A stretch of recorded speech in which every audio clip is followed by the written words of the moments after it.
Hi, Sir Recapped here.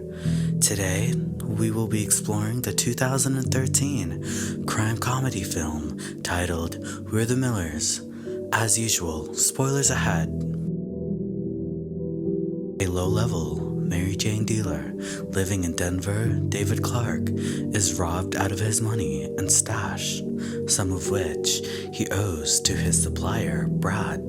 Brad forces him to smuggle Mary Jane from Mexico to clear his debt, realizing that one man attempting to get through customs would be suspicious. David hires a stripper neighbor, stage named Rose, a 19-year-old runaway named Casey, and his awkward 18-year-old neighbor, Kenny, to pose as a bogus family named the Millers. When the Millers reach the compound, they find out that the amount of Mary Jane they are picking up is not a smidge, as Brad had informed them, but actually 2 tons worth. The Millers are stopped by a police officer who surmises that they are carrying drugs. David pays him a bribe, and the Millers go on their way. The Millers are detained at the border, but the border agents are distracted by illegal aliens and let the Millers go without inspecting the RV. Because of the extra load of Mary Jane on the RV, one of the radiator hoses breaks. A family called the Fitzgeralds that the Millers had encountered at the border catches up to them and tows their RV to a repair shop. On the way to the shop, David learns that Don Fitzgerald is a DEA agent. Kenny develops a crush on Melissa, their daughter. After Kenny reveals that he has never kissed a girl, Casey and Rose give him kissing lessons, and Melissa sees them. It turns out that Brad misled David, and that his plan is to steal the Mary Jane from the cartel boss, Pablo Chacon. The next day, when the Millers head to the shop to pick up the RV, Chacon and his henchmen, One Eye, are waiting for them and prepare to kill them. The Millers tell Chacon that they aren't a real family and that they didn't know they were stealing from him. Rose is given a chance to prove that she is a stripper by dancing, and when she gets close to Chacon, she turns a steam vent onto him.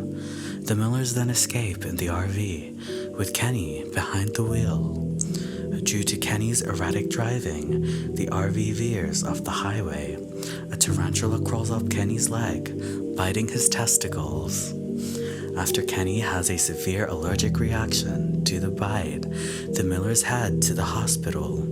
The setback further delays the delivery of the drugs, but David renegotiates with Brad for a fee of $500,000 on the condition that he arrives that night. When Kenny is finally released from the hospital, David rushes him to the RV in a wheelchair and accidentally tips him over.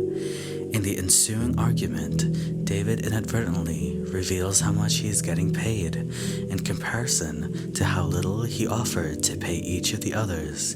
Casey, Rose, and Kenny are disgusted by the revelation, and David leaves them at the local carnival. After a young man named Scotty P gets fresh with Casey, Rose knocks him down.